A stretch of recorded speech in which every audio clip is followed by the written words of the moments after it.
It is now 5 p.m. Thank you so much for joining us for the Parker Dewey Microinternships webinar. My name is Sierra Flowers, and I am the Assistant Director of Internship Programs at Johns Hopkins University. And I am so excited to kick off Internship Week with you all.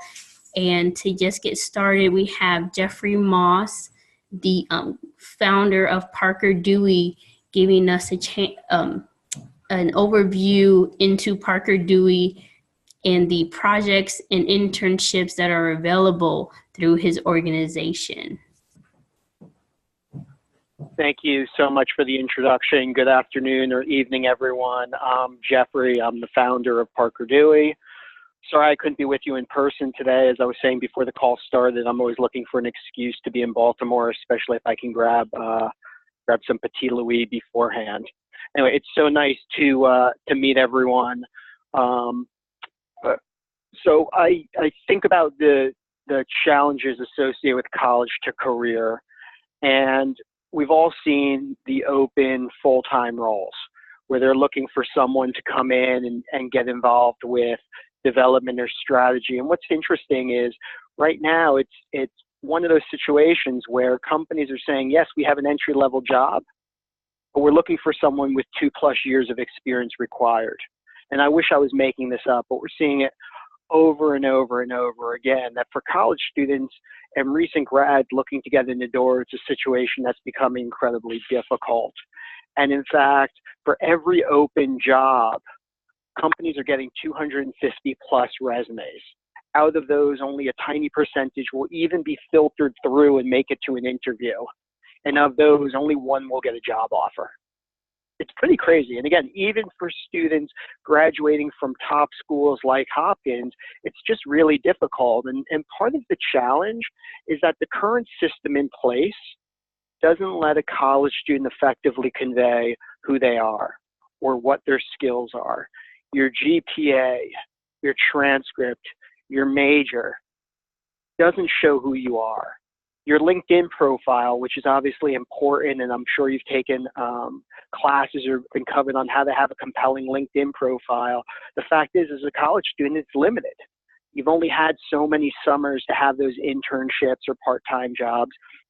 And then companies are asking you to do things, take non-cognitive assessments or video interviews, or what's your ACT or SAT score. Again, what's interesting is none of those will predict if you're a good hire. None of them will also tell you what is the right job. This was it's probably impossible to see from your screen. It's impossible to see from mine, but it was an analysis that was done that shows the crosswalks between various majors and full-time roles. And what's apparent by this is it doesn't matter what your major is. It doesn't predict if you're going to be a full-time hire at Goldman Sachs or McKinsey. It doesn't predict if you should be in marketing or sales or finance. It doesn't predict if you should be in a small company or a big company. And in fact, a student had a great quote for me. They said, I'm applying for jobs. I'm a philosophy major, but I don't see any companies with the job title philosopher. I mean, maybe Google has them, but otherwise, no companies have that job title. How am I supposed to know what I want to do upon graduation? And even so, once students take that first job, what we have heard about is the so-called grass is greener issue. That you go and you take your internship, you take your first job, and you're constantly wondering, is there something else out there that I should be doing? How do I know if I'm in the right fit? How do I know if I'm in the right company? We heard a great story from someone who had taken her first job at Kraft and was doing brand management, and it was her dream job. And about 3 or 4 months into the role, she was struggling. She wasn't sure if it was the right fit and went on social media and saw her friend at one of the local incubators working at a startup with his feet up on the table, wearing shorts and rubbing the company dog. And she started questioning, I don't know if Kraft is the right place for me. And she was constantly being inundated with these reasons that she should quit. And what was interesting is we actually spoke with that individual who was at that startup, again, wearing the flip-flops and rubbing the dog. And his comment was, yeah, I'm at a startup, but I'm not sure this is the right place. I'm working for a 22-year-old. I'm not learning. I'm not sure if I'm going to get paid. I see my friend who's at Kraft, who's flying all over the country or all over the world learning. Maybe that's the right job. Again, it's that grass is greener issue where college students and recent grads just don't have the data, don't have the context to really understand what is the right job. Is it the biggest brand? Is it a certain salary? Is it a certain location? How should you know? And what's interesting is if you take the wrong first job, it becomes really scary.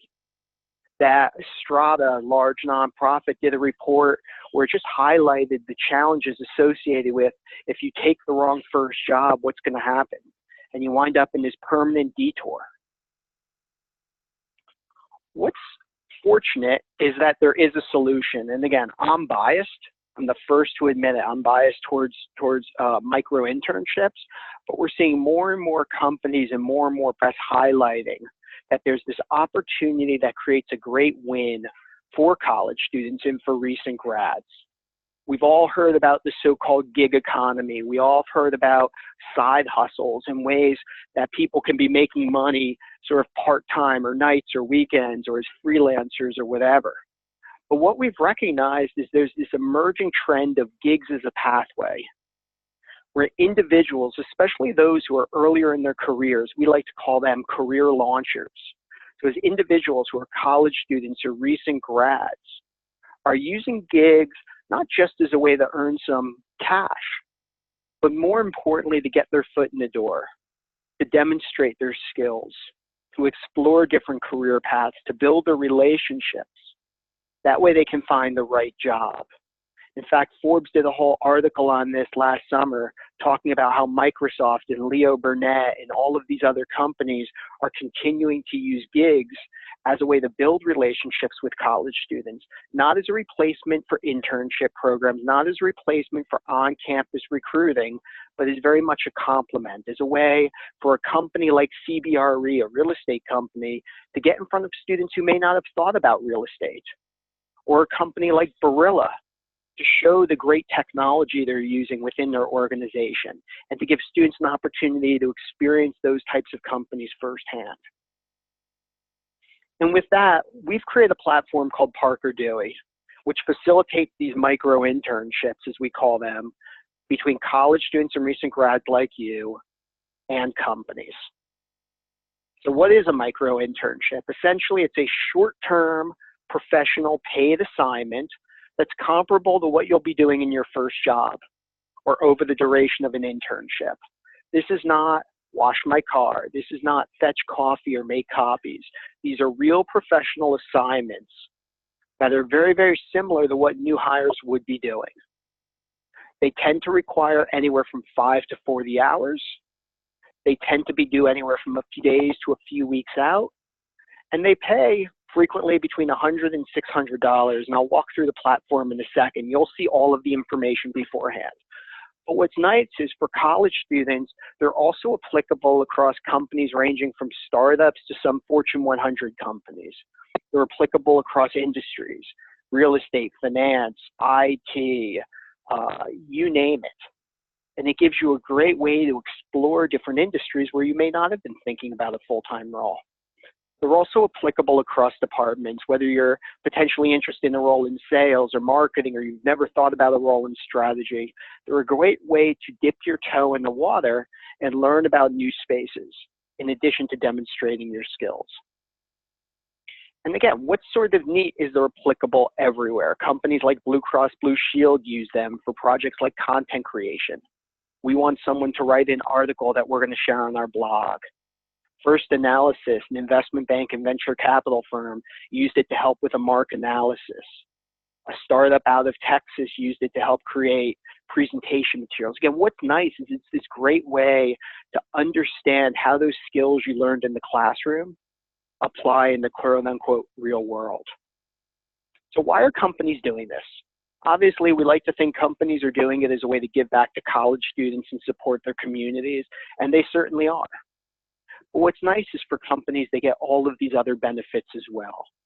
It provides them with another set of hands to help on those projects that are professional, but may not be the best use of time for someone with 5 or 10 years of experience. But to a college student or recent grad like you, It's a great opportunity. They're using it to build their talent pipeline. For companies that may not yet recruit at Hopkins, it's a great way to get to know the school, or get to know students from different backgrounds or majors, or students who may not have the quote unquote right GPA. They're using this as a way to start to build those authentic relationships with students and recent grads as they're thinking about hiring. Most importantly, they're using them to ensure fit. And it's not just about them using the micro-internships as an audition of you, but it's giving you an opportunity to audition those companies. These bite-sized professional experiences let you start to figure out, is this the type of company you potentially want to work for upon graduation? Is this the type of role? Is this the type of organization? And it's not just one and done. It's not that the student's going to work on one micro-internship and say, gosh, I want that full-time role with Microsoft or with Groupon. But rather, they're going to work on a series of these projects throughout their academic experience, both to demonstrate their skills to a variety of companies, but also to hone in on what has the most interest for them. Small company, big, healthcare versus IT versus education versus finance, etc. So how does it work for you? Well, you control the process, and that's important. We're not guessing which companies are going to be the right fit. We're also not sharing your information with anyone. You have complete control. It takes about 5 minutes to get started, and I'll walk you through all of this. You'll see the opportunities that are available. You decide if they're interesting or not. If you're interested, you click a button to apply, and if you're selected for that project, you engage directly with the company. So let's go through more specifically. So again, the first thing you do is if you visit info.parkerdewey.com/JHU, you can see the link at the bottom, you can create a profile. Again, it takes about 5 minutes. You can include your resume. You can include a link to your LinkedIn. One sort of little bit of a secret about it, when you're filling out the profile, we still make you type in the information like your name, like your school, like your work experience, even though it's on your LinkedIn, even though it's on your resume. We still want you to do a little bit of work. We want you to demonstrate that you're interested in this. And we've seen students who don't fill it out and they just don't get selected. Or when they're filling out this information, it's riddled with typos and grammatical errors. So it's really up to you to convey who you are. And what's nice is it can convey who you are in a way that goes beyond the four corners of a transcript or LinkedIn. You can convey things like your hobbies and personal statements. And we'll talk about some other things in a minute.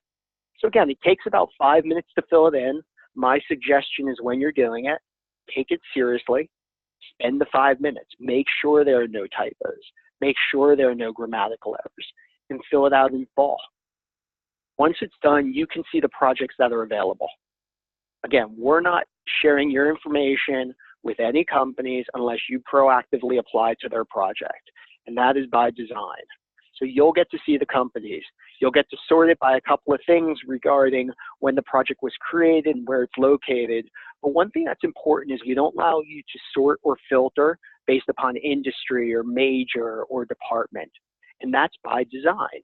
Again, we want you using these opportunities to explore and to look outside your comfort zone, to look at a company that might be offering a strategy project. And while you might not have thought about strategy, as you're reading the description, you might say, oh, wow, I can do this.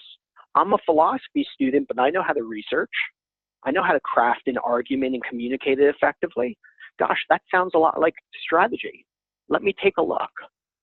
Or I've never thought about a role in education, but the work that this company is doing is pretty interesting. Sure, let me click a button and apply. To apply for projects, again, it's one click. Most projects will ask a question or two, such as why are you interested in doing this, or how would you approach the project, or why should we pick you? These are not meant to be long, time-intensive questions. It's not going to take you a half hour to fill out. It'll take you 5 minutes. And we like that because what it does is it makes sure that you're interested, because if you're not interested, you're just not going to fill it out. And when you're filling it out, if you're, again, riddled with typos, if it's riddled with grammatical errors, you're not going to get selected.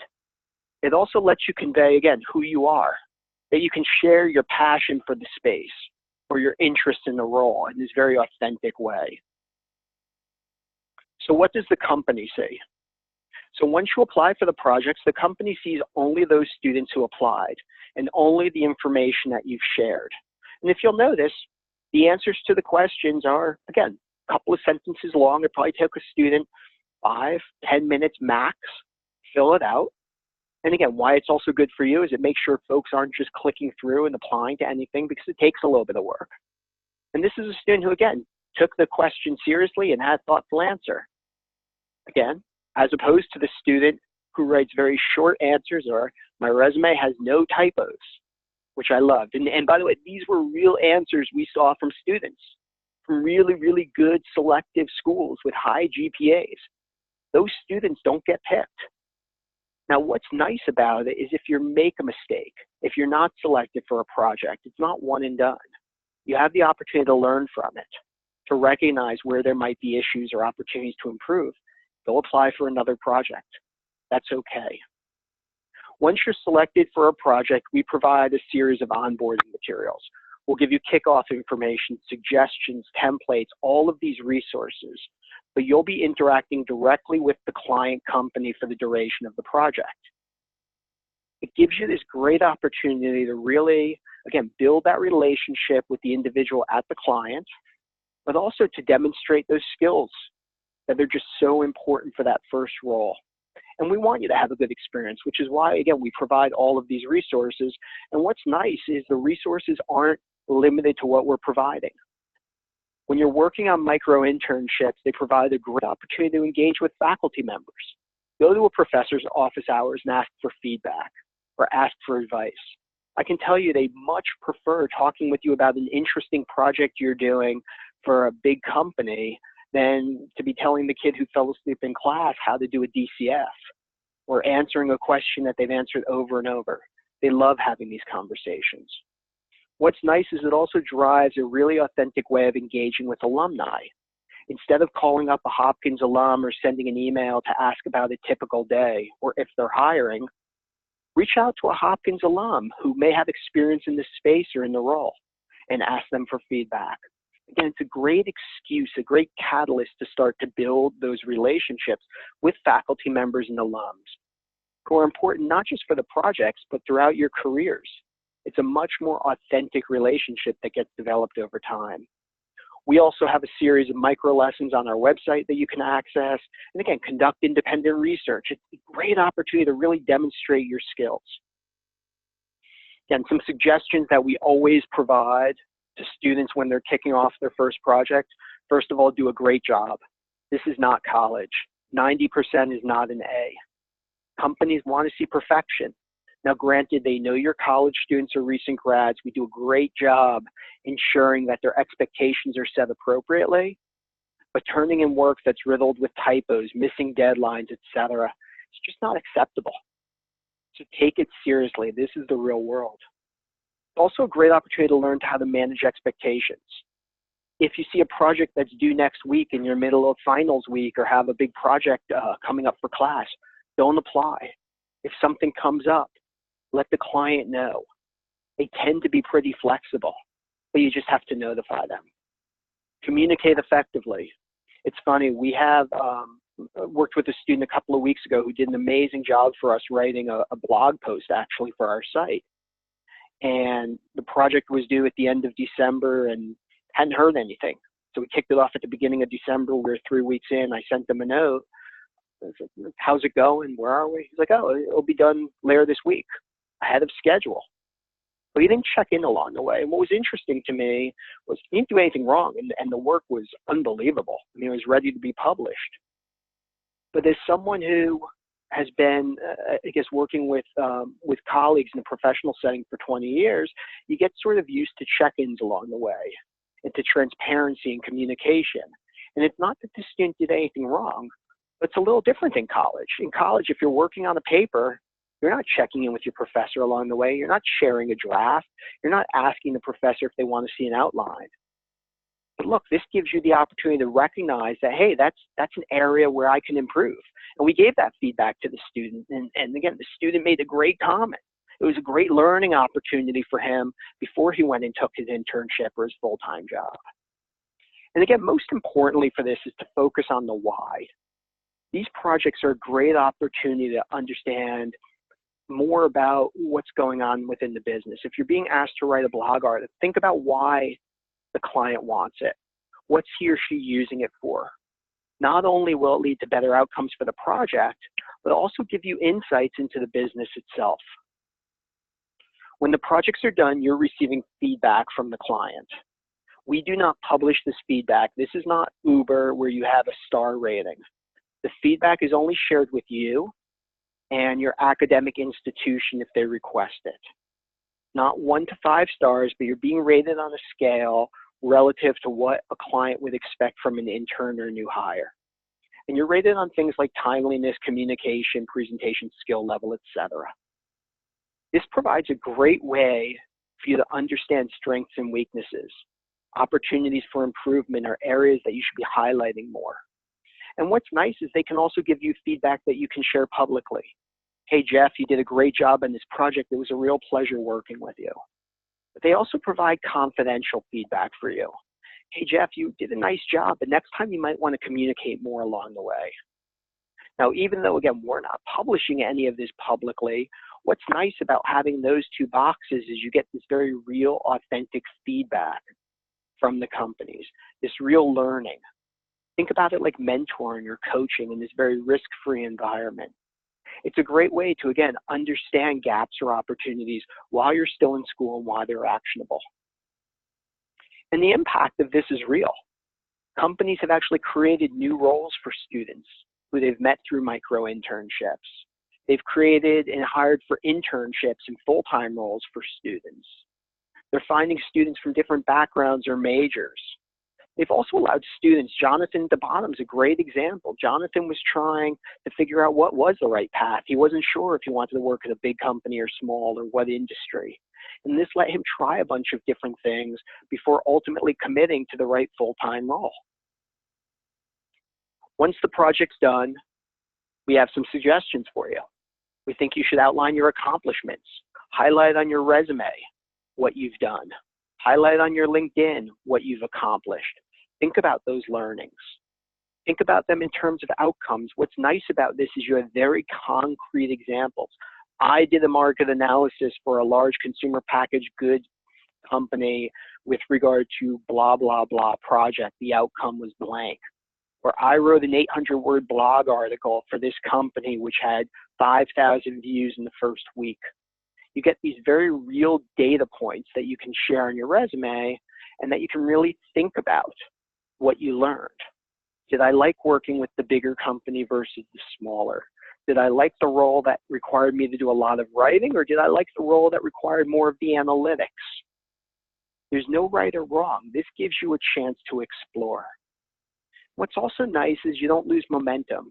Again, to my earlier comment, it's not one and done. It gives you a chance to explore a variety of different things throughout your academic journey.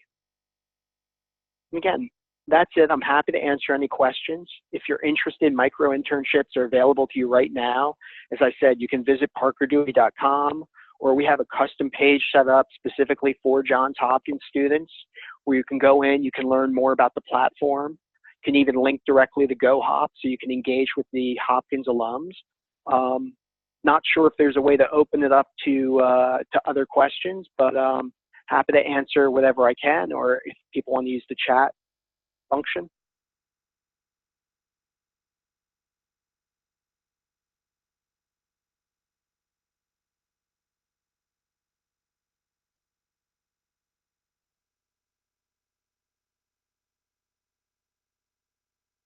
Are there any questions? Hi, Jeff. Could you talk about how many schools you have or how many students currently are using the platform Parker Dewey? Sure. We have north of 10,000 students across the country. The students go across probably not every college across the U.S., but it's a pretty nice cross-section. We've worked with students from Hopkins before, which has been great. And again, one of the things that's important is even if we don't have a formal relationship with the college, we still welcome any and all college students and recent grads to participate. we want this to be a democratic process. We want it to be open. We want everyone to have equal footing. We have formal relationships with about 100 colleges across the country, ranging from the Ivy Leagues to small liberal arts colleges like Colby, for instance, to large state schools. Again, what's nice is it's completely democratic. It provides everyone an equal opportunity. I saw someone asked a question, would companies share data-related jobs? I'm trying to understand the question. We have done a number, let me know if I'm answering it wrong, but we've done a number of jobs are related to data analysis, which is great. Everyone, by the way, yes, data science jobs with company data, yes. Companies are sharing that information. As an aside, as students or recent grads, you're working on the platform, you are subject to a non-disclosure agreement and assignment. You can see it right on the website under terms of use. It's pretty plain vanilla.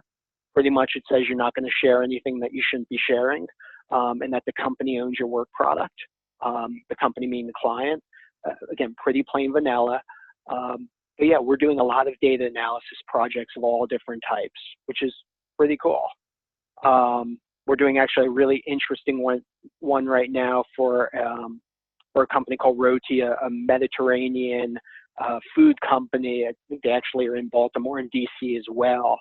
But it's a large chain of quick serve restaurants that's looking to capture massive amounts of data or understand massive amounts of data it's capturing about various individuals so they can ensure they're opening up new restaurants in the right location and doing the right things around food offerings and the like. And they're specifically using this project as a way to not just get the work done, but to identify a potential full-time hire for a data analysis role. Now the question about how often are new projects posted? Daily, if not hourly. There tends to be about 100 projects, give or take, on the site at any point. But what's interesting is if you logged in today and saw the projects and logged in a week from now, like 75 to 80 of them are going to be different. What's great is the cycle time of the projects, because it's so short. Again, a few days to a few weeks, companies will post them, select someone will be working on it, but the same company or a different project or a different company will post another project. So you have this constant flow of everyone having just vast numbers of opportunities, which we like. It creates this great win-win.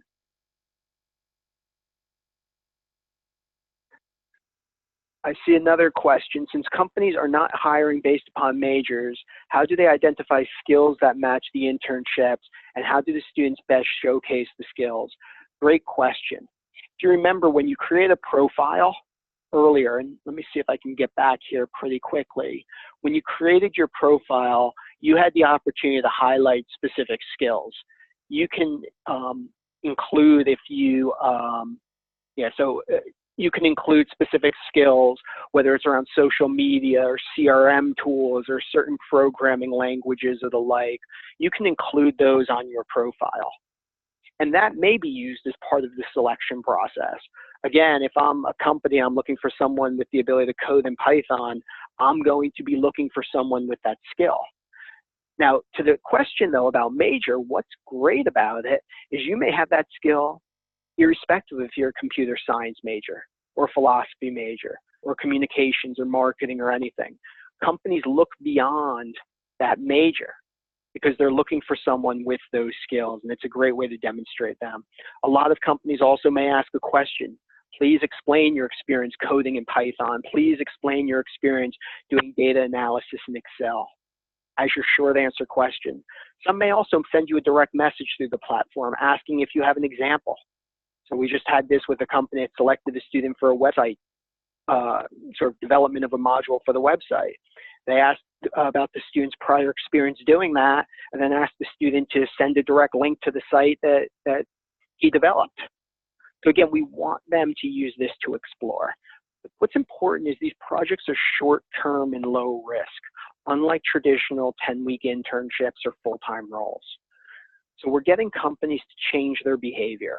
We're getting companies to look beyond just the computer science majors when looking for developers, to look beyond just the mathematics majors and for data analysis. We're getting them to explore more broadly. We got another question. After the micro internship, what can or can we say with regard to the project when updating resume or LinkedIn? Great question. Officially, what you can say is that you were an independent consultant of Parker Dewey, or just independent consultant working on micro internships. You can describe the company without listing its name. So I did a micro internship for a large CPG company where I was asked to do an analysis of emerging trends in blank.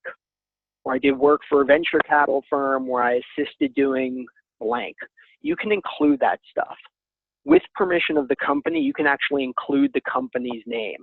So you can say Microsoft did a project for Microsoft where I did an analysis of whatever you did. We have found very, very few companies unwilling to give their permission to use their name.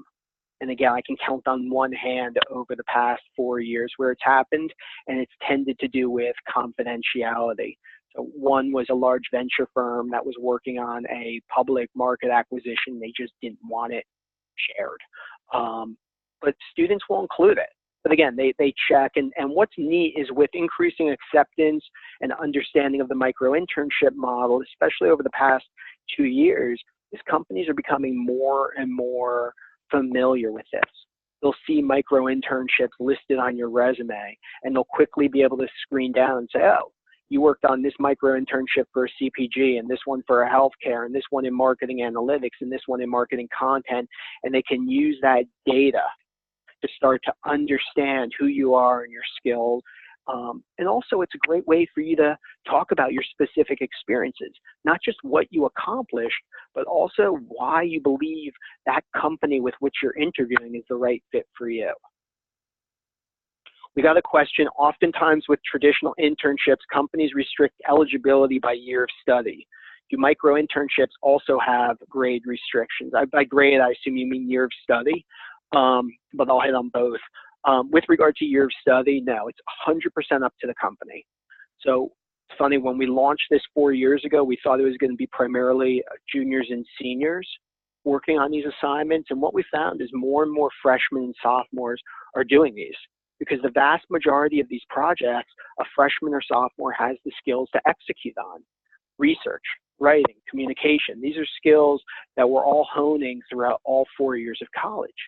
What we're also finding is a lot of companies are proactively using this earlier in their recruiting cycle to start to build those relationships with students, to start to formulate a way to get to know the students before the traditional summer internship recruiting season begins, or full-time recruiting season. And they view the opportunity to build a relationship for you as a freshman or sophomore as incredibly worthwhile for them, which is great. Assuming you meant grade is GPA, we do not allow companies to restrict by GPA. Again, granted, they're going to pick who they want. We actually do a couple of things to discourage recruiting by GPA, partially because we don't believe GPA predicts someone's skills, either overall or for a specific role. And we think a lot of the reliance on GPA and major has actually created a lot of limitation for college students that just is inappropriate. Any other questions?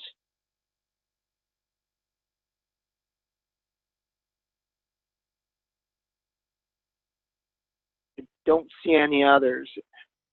Any others from the Career Center? Yes, I do.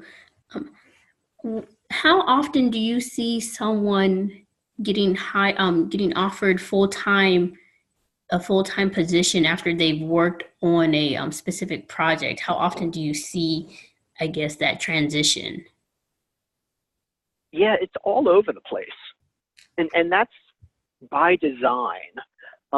Because again, we don't want a student doing one micro internship and then just taking that job. I mean, it's great if it happens. And it's happened a number of times, whether it's with Microsoft or M. Holland or Dell or others. But we actually think it's much more valuable to the student if he or she works on 2, 3, 5, 10 of these throughout their academic career. That way, when they ultimately take the full-time job, they know it's the right one. Or even someone like Jonathan, who I shared his story before, who went to Zermed. His role at Zermed did not come from the Parker Dewey platform. We had at that point no relationship with Zermed. He actually found he got the full-time role at Zermed though because of his experiences on Parker Dewey. That he was able to convey his skills and convey why a company like Zermed was the right fit. And by the way, again, we're not charging any kind of temp to perm fee or creating any limitation or any bias around that. We just want students to find the right job. So anyway, it happens very, very frequently, but it's not necessarily the right outcome. We've had students also who are offered full-time roles for companies after completing the micro-internship, and they turn them down. And the first time that happened, I actually called the company to apologize. And their response was, why are you apologizing? Like, it's great. What are you talking about? Like, Rachel turned down the offer. And the response was, that's okay. Better she figure out we're not the right place before we go into the whole full-time process and all of the onboarding, or have her 6 months in or 3 months in feeling like it's the wrong place. We want to make the right hires. So it creates this great win-win. Did that answer your question? Yes, I think that is wonderful. The other question we get a fair amount, I probably should have had it in here. International students, I don't know if anyone on the call is international. International students are allowed to work on micro-internships under CPT or OPT. However, you need to visit your international student office first. We're happy to talk with them if they have questions, but you need to get approved under CPT or OPT to be able to work on micro-internships. So again, even though it's been approved by the government, you still need to check that box. And again, we're happy to answer questions offline or work with your international student office. Any other questions, feedback, thoughts? One other thing oh, I'm sorry, go ahead. No, go ahead, please. I was just gonna say one other thing. If along the way, if you're scrolling through and you don't see any micro-internships that interest you, come back tomorrow, come back a couple days from now. Again, they're getting posted very, very frequently. We just got another question about how often are new opportunities posted on the website. They're posted whenever a company posts them, 100% up to the company. They go in, they post them. We have a quick filtering process to make sure that the projects are legitimate and all of that, but the projects are posted and you can see them and apply immediately, which is important because again, you get this constant flow of them. But again, log in, take a look. If you don't see anything, go back in a couple of days or tomorrow. The projects are listed by default most recent, so you won't have to see the same ones over and over, and you can also hide their favorite. But one other thing to know, if you're looking for specific projects that you don't see on the website, gosh, I'd really like to work on this type of a data analysis project, or I'm looking for this type of a marketing assignment, send us an email. If you send it to me, my personal direct email is jeffrey@parkerdewey.com, or if you send it to the generic info one, it'll get routed to the right place. We have a lot of great conversations with companies, sharing ideas with them for projects, and we're happy to share your ideas. If you come and say, I'm dying to do this kind of a project, we're happy to see if we can find companies that are looking to post that. Any other questions?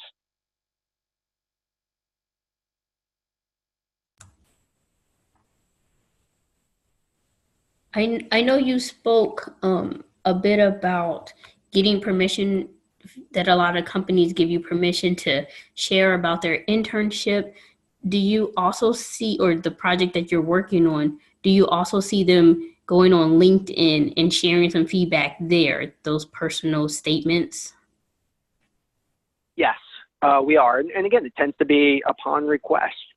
So I might work on the project for Leo Burnett, and when I'm done, I have great experience and get great feedback. I've now built a relationship with the individual at Leo Burnett who retained me for the project.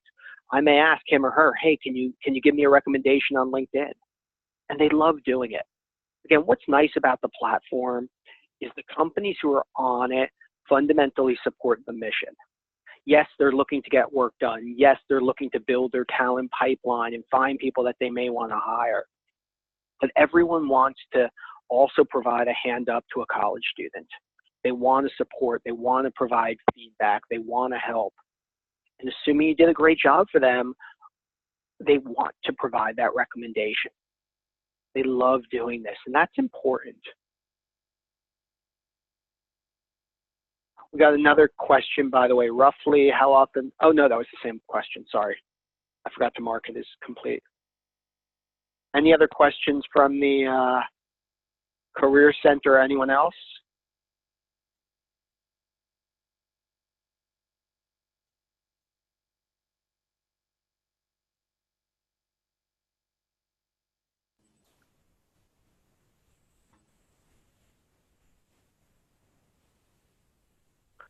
Well, that's it for me. If you have other questions along the way, feel free to send me an email. If you visit the Parker Dewey website or the custom sort of Hopkins landing page on the Parker Dewey site, again, the address is at the bottom here. We have some FAQs that hit a lot of the common questions. We have a whole bunch of resources for career launchers. So again, college students and recent grads like y'all. There's a ton of information there. As I said, it takes about 5 minutes to create an account. So take a look at the projects that are there. And if there's something we can be doing better or a way we can help, or you have suggestions, feedback, whatever, let us know. We built this for you. We built this for the college students, and we want to make sure that we are sort of on target with providing everything that you need to have a successful experience and really launch your career as effectively as possible. Honestly, I think this is such a great tool, and I wish I had something like this when I was in college. So thank you so much, Jeffrey, for just sharing insight into Parker Dewey and all of the projects that are available just immediately and now, and how often they're generated pretty much daily. And I think that's such a great opportunity to be able to gain insight and experience at other companies, whereas going through applying online can sometimes be so tedious, where here it seems like there's a better chance to work on a project pretty swiftly and getting feedback regularly. I think that's such a great opportunity, and thank you so much for sharing.